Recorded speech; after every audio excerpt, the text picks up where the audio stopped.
yang sadar. Tapi berapa ada sadar? Yang sedih orang-orang yang tidak mau tasawuf karena tidak kenal akhlak. Begitu masuk di masjid-masjid Ahlus Sunnah wal Jamaah, bubaran sholat Jumat, bukan sandal yang hilang, yang dicuri masjidnya. Dikuasai maksudnya. Yang dicuri masjidnya. Itu begitu sering terjadi kan. Jadi ini sekarang dikuasai adalah orang-orang yang tidak mau tasawuf, tidak mau zikir. Kalau dilihat biasanya masjid-masjid kalau lama itu aslinya masjid Ahlus Sunnah wal Jamaah. Dia masuk, dia curi. Kalau kita ada pencuri-pencuri sandal, mereka adalah pencuri-pencuri masjid. Dan kenapa? Tidak punya adab, tidak ada tasawuf, tidak ada akhlak. Jelas ya? Nah, kemudian lagi, kenapa tasawuf dikatakan akhlak? Ya, dari hadis Nabi. Nabi bersabda, innamal a'malu binniyat, innamal a'malu binniyat. Innama bu'ithu liutammima makarimal akhlak. Nabi bersabda, innama bu'ithu, sesungguhnya aku ini diutus oleh Allah ya, liutammima, untuk menyempurnakan akhlak ya, liutammima makarimal akhlak, akhlak yang mulia. Akhlaknya orang-orang Loksumawe mulia ya, tapi perlu disempurnakan. Perlu disempurnakan. Contoh, saya mohon maaf ya, mohon maaf mencontohkan bukan karena suka tidak suka, tapi memudahkan kepahaman ya. Mas-mas ini kalau saya pakai contoh jangan marah, lu gak suka sama saya enggak, untuk memudahkan kepahaman ya. Coba ini ada mas ini ya, yang baju biru itu pakai celana pantalon, celana panjang, pakai baju ya, datang ke sini mengaji dengan khusyuk, anteng, bagus enggak Pak? Bagus. Coba kalau misalnya pas ini datang ke sini, saya ngaji, dia joget-joget dangdut, kira-kira gimana? Enggak suka, tidak punya adab sopan santun kan gitu kan? Tapi masya Allah, emasnya ini duduk, alhamdulillah khusyuk mendengarkan. Namanya ini sudah punya adab sopan santun. Tapi Nabi Muhammad ingin lebih daripada itu. Yang sudah baik tetap dijaga, tapi Nabi Muhammad ingin lebih baik di dalam akhlak. Apa tuh? Liutammima, aku menyempurnakan makarim, kemuliaan al-akhlak adalah akhlak. Akhlak mulia ini sudah sangat bagus. Maka saya lemparkan ke depannya ya. Nah ini masnya ini tidak pakai peci, depannya juga tidak pakai peci. Ya mas ini, tapi pakai jubah. Ya secara etimologi apa namanya, pakaian mengikuti syariat. Mohon maaf, maka mas yang pakai baju lengan pendek, pakai celana pantalon panjang ya, dibandingkan dengan mas ini yang menggunakan jubah, maka emas yang menggunakan jubah ini jauh lebih mulia daripada yang tidak. Itulah menyempurnakan akhlak ya. Jadi kita dituntut untuk semakin bagus. Terus gimana dengan emas ini? Oh ini ada tuan kita ini ya, bapak ini, dia menggunakan peci putih dan juga jubah yang warnanya sudah semi putih. Jadi bagaimana? Iya, berarti emas ini sudah bagus, lebih bagus daripada emas itu ya. Tapi emas itu jauh lebih bagus daripada Tarsan. Betul? Tarsan gimana? Ya namanya Tarsan, beda. Nah, tapi emas ini dibandingkan bapak yang pakai jubah dengan peci, ini akhlaknya jauh lebih bagus. Begitulah kurang lebih ya kan? Kita dituntut untuk menyempurnakan akhlak yang mulia. Nah, akhlak yang mulia itulah kata lainnya dari tasawuf. Jelas ya? Jangan heran apa tasawuf itu akhlak. Kalau kita sudah berakhlak berarti kita sudah bertasawuf. Nah, para ulama Ahlus Sunnah wal Jamaah mempunyai aturan. Orang bertasawuf, berakhlak itu ada aturannya. Aturannya gimana? Ya, orang yang bertasawuf tetap wajib berfikih karena itu syarat utama. Orang yang ahli tasawuf wajib belajar akidah agar tidak tersesat. Jelas ya? Jadi kalau ingin sempurna, maka satu orang bisa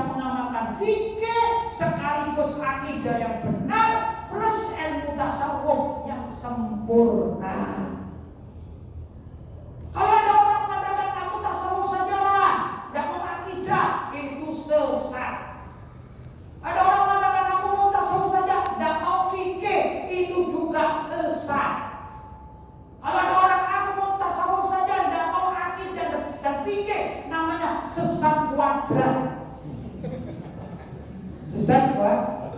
Yang sempurna bagaimana? Alhamdulillah aku belajar dari awal belum ngerti apa-apa, aku belajar fikih. Kemudian agak sedikit dewasa aku belajar akidah. Alhamdulillah sudah mulai paham akidah Islamiyah yang benar. Nah, begitu aku sudah menanjak lagi, apalagi sudah mendekati kematian ini ya, bau-bau tanah. Memang perlu aku ini belajar akhlak kepada Allah, tata cara berhubungan dengan Allah, tata cara berhubungan dengan masyarakat, itulah tasawuf. Saya sekarang ini namanya bertasawuf, dalam keadaan bertasawuf. Apa maksudnya saya bertasawuf? Yaitu saya sedang menggunakan pakaian sunnah. Ini namanya bertasawuf. Apa itu? Bukan riya ini, saya contoh ya. Apa itu pakaian sunnah? Nabi Muhammad dulu menggunakan imamah. Kalau saya menggunakan imamah berarti saya berakhlak seperti mengikuti akhlak Nabi. Ini namanya bertasawuf. Kemudian saya menggunakan rida. Ya, menggunakan rida. Apa rida? Ini sorban. Nabi juga mempunyai rida. Berarti saya berusaha untuk bertasawuf. Jelas? Saya menggunakan jubah, gamis. Nabi Muhammad juga punya jubah atau gamis. Berarti saya sedang belajar atau mengamalkan tasawuf. Gimana kalau ada orang saya mau fikih saja, gak mau akidah atau gak mau tasawuf? Wah, ini orang fasik. Bisa jadi fasik. Contohnya gimana? Begini, saya tanya. Ini Mas ya, abang ini ya, Bang. Dengan pakaian abang saya yakin abang tahu aturan ya, aturan aurat. Aurat laki-laki yang wajib ditutup itu apa, Bang? Antara lutut sampai pusar. Itu kan yang wajib ditutupi. Berarti maaf dadanya tidak wajib kan? Menurut fikih tidak wajib.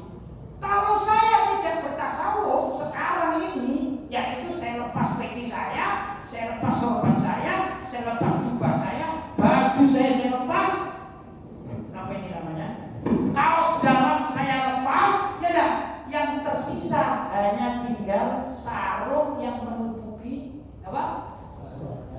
Pusar dan lutut, alias saya telanjang baju. Kemudian ceramah di sini. Kira-kira sampean yang dengarkan gimana? Oh, khusyuk ini dah.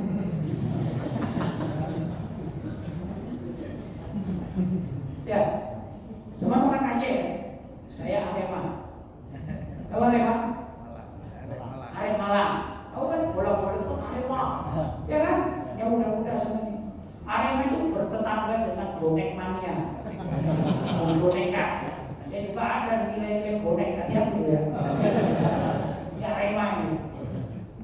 Sekarang saya tanya, kalau sampai sebagai orang Aceh, ini tanah rencong, sama punya senjata rencong. Terus ada orang ceramah, sekarang ini misalnya pakai sarung, nggak pakai baju, bajunya telanjang baju tapi nutup sarung. Ditanya, loh, sampai kok pakai gitu? Iya, saya sesuai dengan fikih. Loh, tapi kan nggak pantas. Ya kenapa? Saya nggak dosa kok, saya hanya berfikir saja kok, saya nggak mau tasawuf.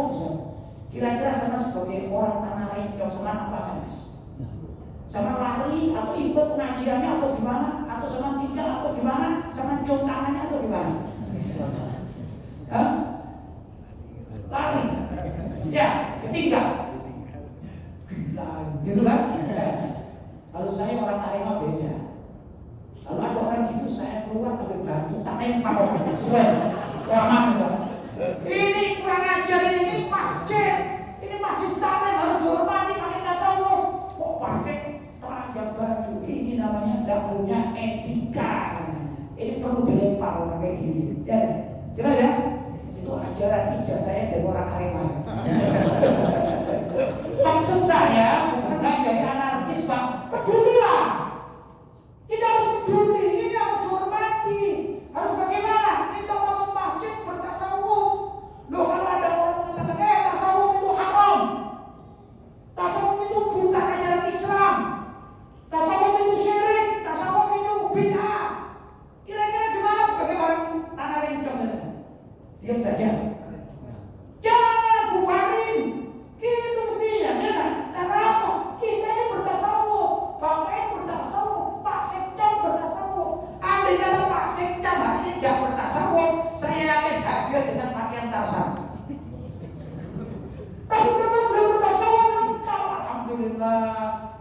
tampil yang indah, yang bagus karena bertasawuf.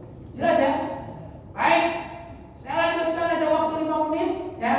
Terus tasawuf kita ngikuti siapa? Menurut Ahlus Sunnah wal Jamaah adalah tasawuf mengikuti Imam Junaid al-Baghdadi, yang mana beliau itu adalah menggabungkan antara tasawuf dengan ilmu syariat, sekaligus bertasawuf dan bersyariat.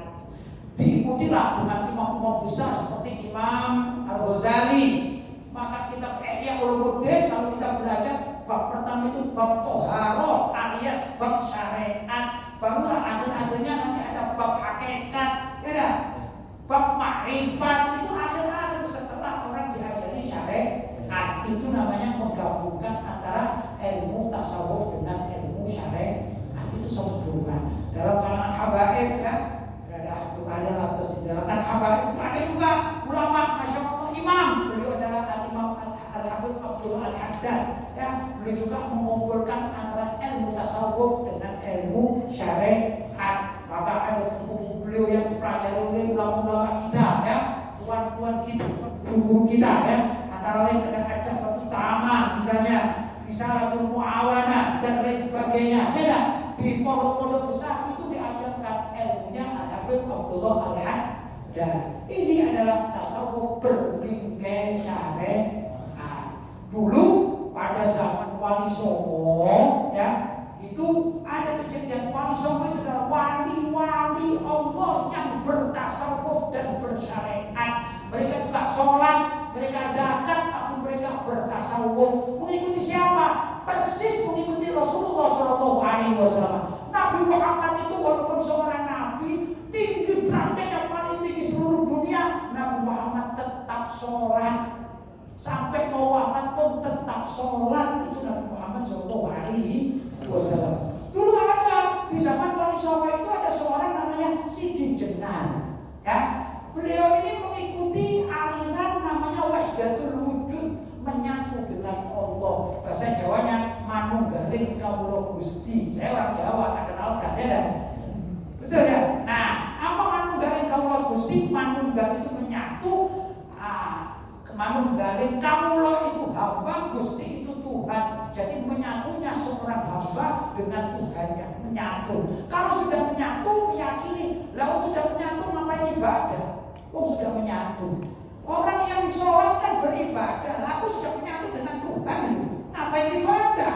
Itu ibadah kelas syariat. Kalau aku sudah kelas manunggaling kawula Gusti, Wahdatul Wujud, kata Sidi Jenar. Ya, punya pemahaman demikian, kemudian diketahui oleh para penyebar Islam pertama kali di Indonesia, yaitu para Wali Songo. Kemudian Wali Songo rapat, alhamdulillah menghasilkan hukum apa untuk aliran yang dianut oleh Sidi Jenar, yaitu fatwa mati.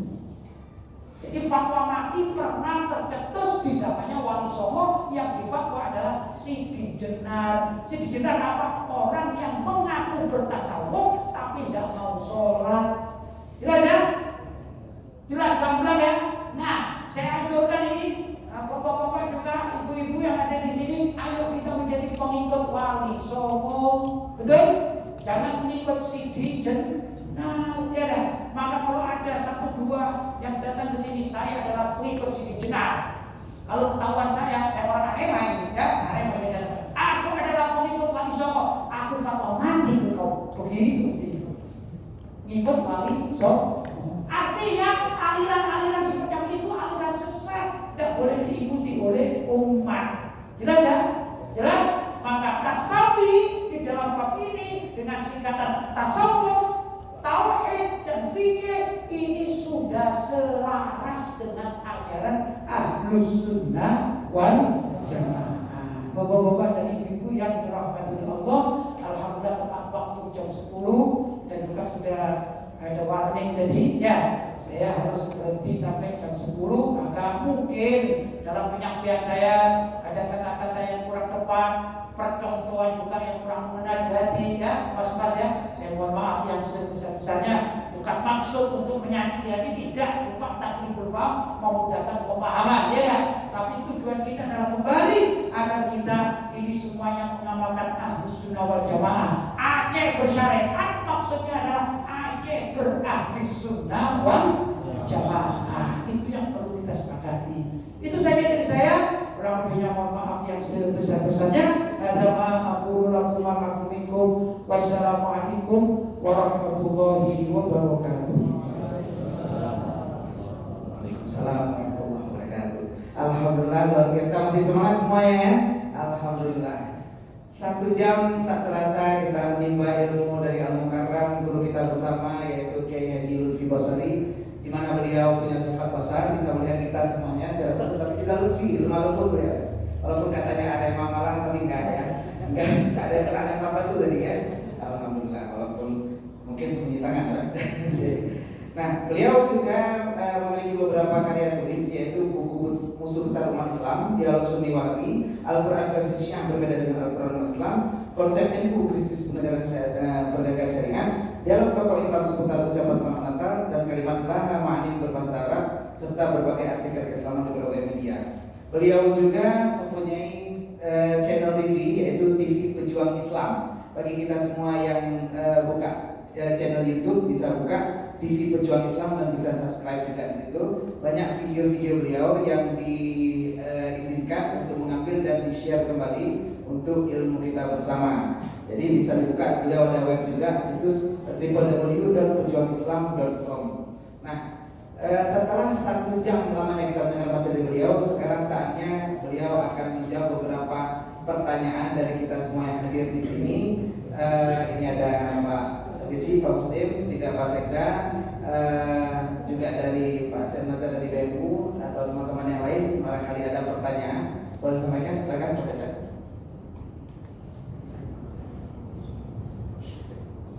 Oh iya, ya Pak Sekda, alhamdulillah terima kasih kesempatannya menemani kita 1 jam lamanya. Beliau rapat kembali, rapat penting ternyata, dan beliau ya sebenarnya untuk terima kasih Pak Sekda sudah menemani. Sebenarnya hari ini juga ada rapat di Banda Aceh, tapi saya juga nggak hadir ke sana malam ini karena kebetulan saya nggak diundang di sana ya.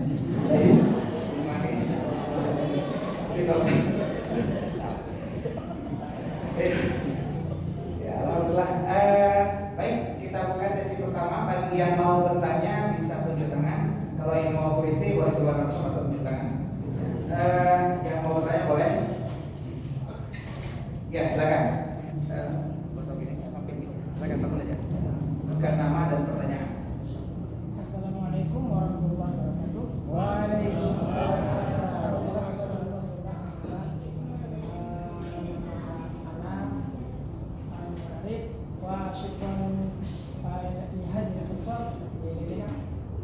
Jadi pertanyaan saya jadi masalah perbedaan ketika kita dalam ibadah, itu selanjutnya sholat. Bukankah beberapa mazhab itu ada perbedaan? Di antaranya salah satunya yaitu niat ketika sholat. Kita yang bermazhab Imam Syafi'i tentu kita niat sholat ketika takbiratul ihram. Sedangkan mazhab lain seperti yang kita sebut bersama. Yang jadi pertanyaan saya, apakah sah sholat kita di belakang imam yang berbeda mazhab, dan bagaimana solusinya? Karena apabila niat ketika kita tidak niat dalam takbir, maka menurut Imam Syafi'i kita batal. Sedangkan menurut imam mazhab lain tidak. Demikian. Assalamualaikum warahmatullahi wabarakatuh. Iya, luar biasa pertanyaan dari Pak Arif. Ada yang lain atau dijawab terus? Langsung dijawab ya, luar biasa. Pertanyaannya, kalau kita bermazhab Syafi'i, kemudian imam kita bermazhab Maliki misalnya ya, kemudian imam kita ini tanpa niat hendak kedengaran niatnya, bukan saja tanpa niat, bahkan Fatihahnya tidak pakai basmalah, langsung Allahu Akbar, Alhamdulillahirabbil alamin misalnya. Ya, mau ditampil gimana? Susah pakai basmalahnya. Masa Allahu Akbar sudah Alhamdulillah tak usah ya. Jadi memang nyata kok. Ditanya kamu pakai basmalah? Enggak. Kenapa? Mazhabku Maliki misalnya. Gimana? Allahu Akbar, Alhamdulillahirabbil alamin. Kita tanya, apa mazhabnya? Maliki. Apa gitu? Ya, gini. Jadi sholatku sadar, sah. Oh, saya juga Syafi'i. Saya wajib pakai basmalah, niat juga. Ya kan? Maka makmum Syafi'i sah mengikuti imam Maliki, sah tetap, nggak usah ditakwili. Karena kita tahu, gitu loh. Kita tahu ini imamnya berbeda mazhab dengan kita. Saya 8 tahun ikut guru Maliki, ya kan? 8 tahun sholat sama beliau. Kalau dikatakan tidak sah, saya mulani kodok 8 tahun. Berapa beratnya ya? Terawih tiap hari. Ya, jadi kalau jelas imam dan makmum itu berbeda mazhab, tapi mazhabnya jelas. Ya dah. Ini tidak apa-apa, mau mazhab Hanafi, mau mazhab Hambali, mau mazhab Maliki atau Syafi'i, mereka juga begitu. Ya, mereka juga begitu pada kita. Loh, saya kan tidak meyakini basmalah, tetap sama-sama sah. Yang nggak sah itu kalau ada orang mau sholat ditunjuk jadi imam, pidato. Hei saudara-saudaraku, ketahuilah bahwa Allah itu tidak satu, Allah itu 2. Allahu Akbar, batal. Kenapa batal? Karena ini sesat, bahkan kufur. Ya dah, menjadi makmum pada orang yang kufur tidak sah. Kufur. Atau juga dia menyatakan saudara-saudaraku, Allah itu kecil. Loh, kenapa kecil? Karena Allah duduk di kursi.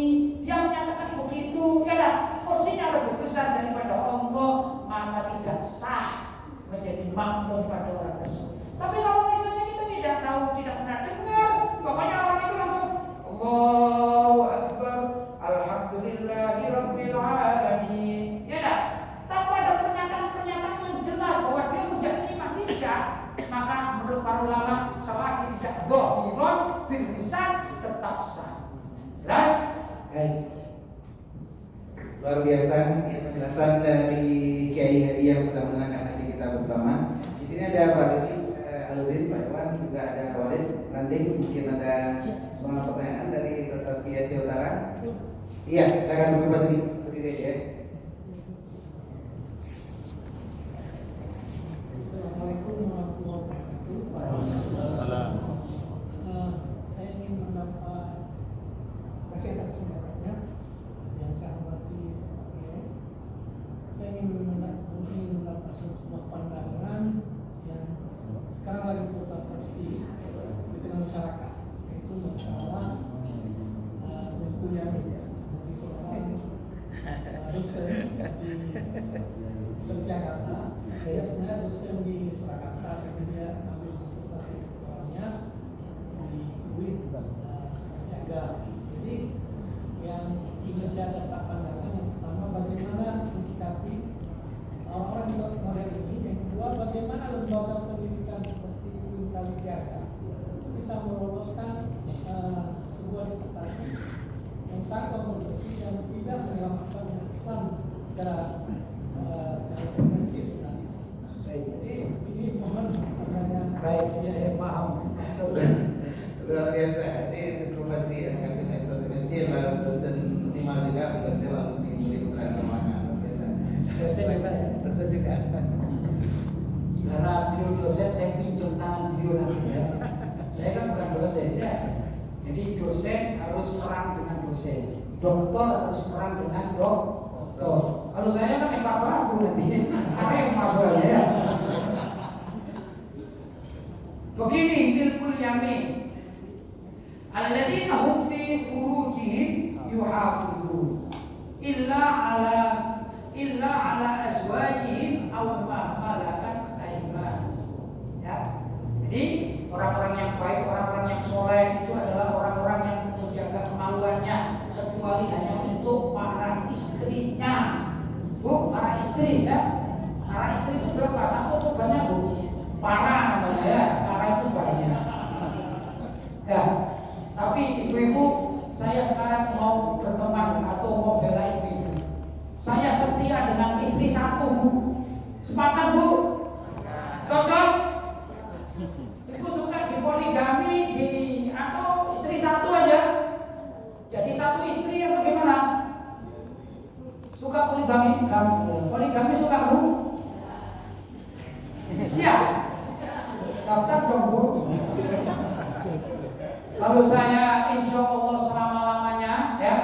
setia dengan satu istri saya. Mudah-mudahan istri saya dengar ini ya. Satu istri, satu di Malang, satu di Surabaya, satu di Batam, satu di Aceh. Kan satu istri. Illa ala azwajihim, kecuali dengan istri-istrinya. Itu sudah maklum, istri kamu dengan nikah. Auma malakat aimanukum, atau yang dimiliki oleh tangan kanannya, milkul yamin. Maksudnya adalah para budak-budak di zaman dahulu kala. Apa itu budak?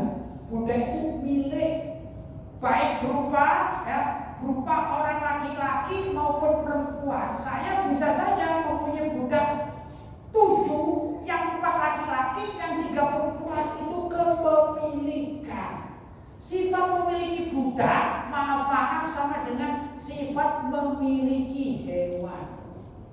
Saya katakan, walaupun budak itu manusia, saya katakan, saya kalau punya kerbau, maka saya berhak menggunakan kerbau saya untuk membajak sawah.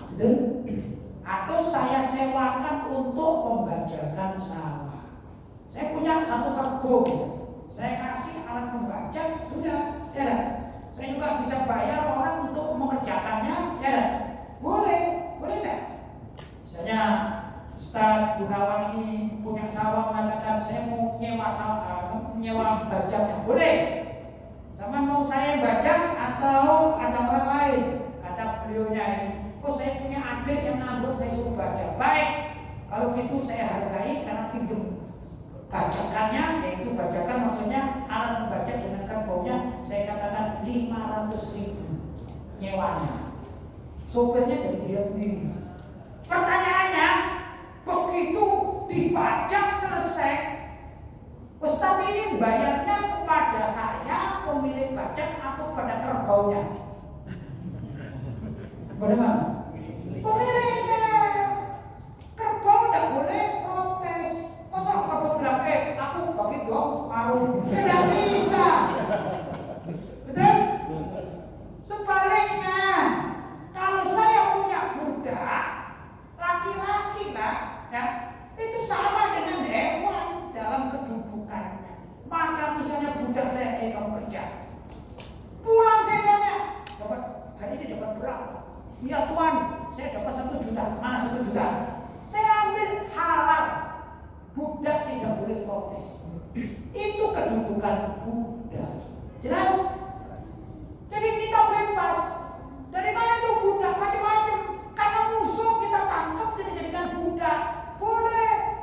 Itu zaman dahulu kala. Tapi Islam mengajarkan memerdekakan budak. Wadah, barang siapa yang mau memerdekakan budak, maka pahalanya sekian-sekian akan dijamin masuk surga. Berarti Islam datangnya untuk menghapuskan perbudakan. Jelas? Tapi begitu diajarkan saat itu belum bisa langsung habis itu perbudakan, tidak bisa. Itu tradisi masyarakat. Nah, di antaranya budak itu ada yang wanita, kan? Maka ada aturan, budak-budak wanita dan juga tuan-tuan laki-laki, kamu tuan-tuan laki-laki dianjurkan memerdekakan budak. Budak-budak perempuan, mintalah merdeka dari tuanmu. Tapi begini, ibu-ibu, bapak-bapak punya kerbau, mahal gak harganya? Punya sapi, mahal gak harganya? Kalau ada tetangga minta, Pak, sapinya aku minta dong. Kira-kira mudah gak dikasih? Ya susah, ini harta ini, ya gak?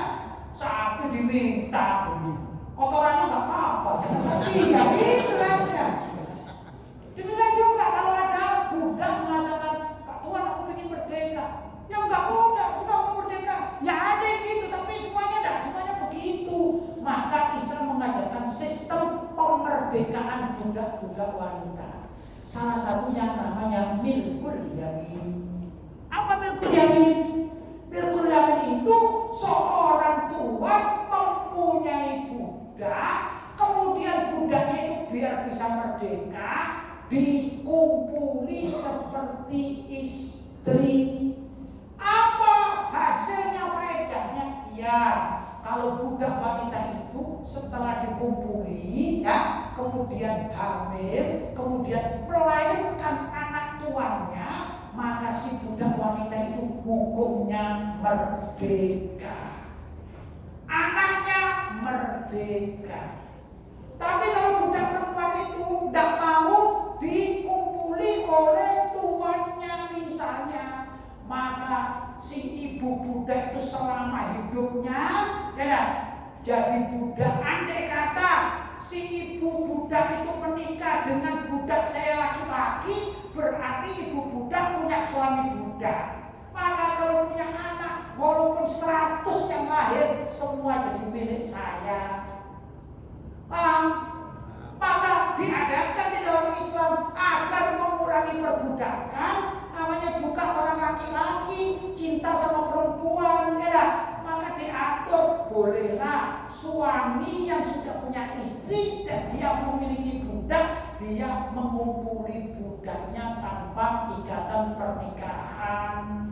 Sudah? Nah, nanti kalau sudah melahirkan, maka namanya ummul walad. Ya, ummul walad, dan anak-anaknya ini menjadi anak tuannya yang merdeka. Paham ya? Itu namanya milkul yamin. Kata Pak Doktor, katanya yang penting suka sama suka, ketemu di pinggir kali, dibawa ke semak-semak, nggak ada yang tahu. Yang penting suka sama suka, walaupun tidak menikah, halal katanya. Ya kan? Ini sama halnya dengan Dokter Germo. Tahu Germo? Mucikari, dokter mucikari, melegalkan perzinahan, memfasilitasi perzinahan, sama dengan mucikari. Jelas ya? Itu masalahnya. Dia telah menghalalkan apa yang diharamkan oleh Allah.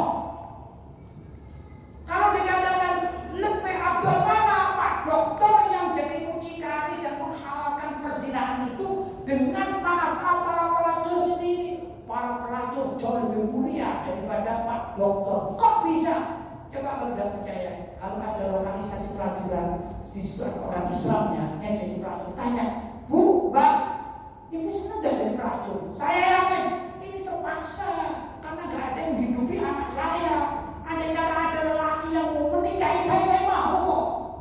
Jadi bukan berarti itu hobi zina, tidak. Keterpaksaan itu mayoritas.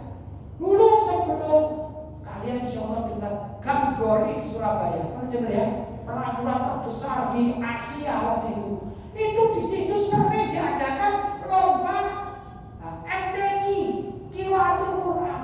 Pesertanya pelacur-pelacur, putri-putri, ibu-ibu itu. Mereka senang bahkan ngajinya enak.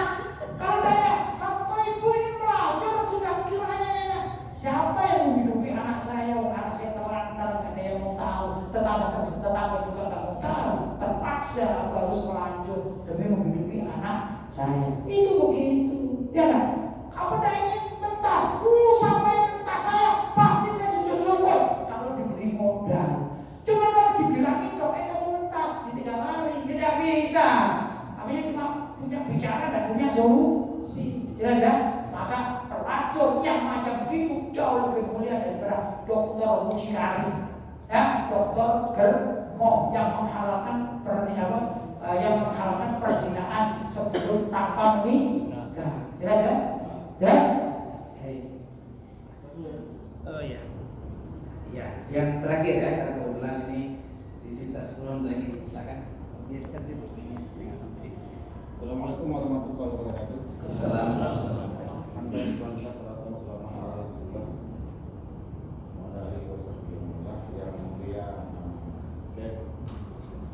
Ada sedikit saya tangkap tadi yang dikatakan ahli sunnah wal jamaah yang fikih, tidak tauhid, kemudian tasawuf. Itu kan 3 poinnya, 3 syarat kan. Nah, pertanyaannya, apabila mereka ini 3 syarat dipenuhi tapi tidak dikatakan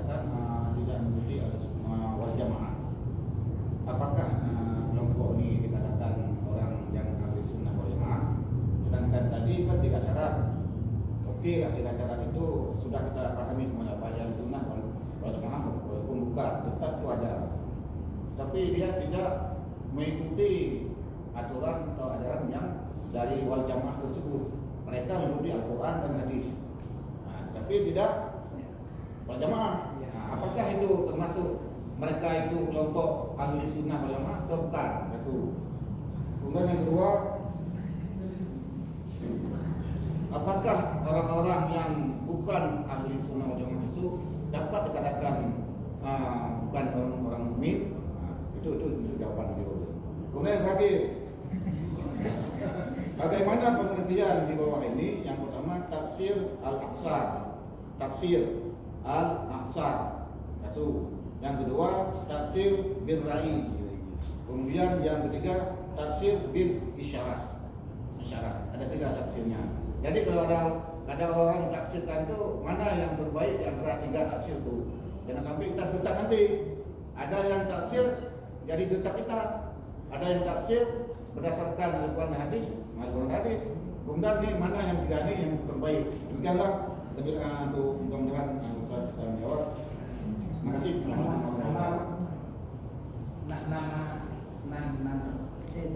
Namanya siapa Pak? Oh iya. Nama? Apa?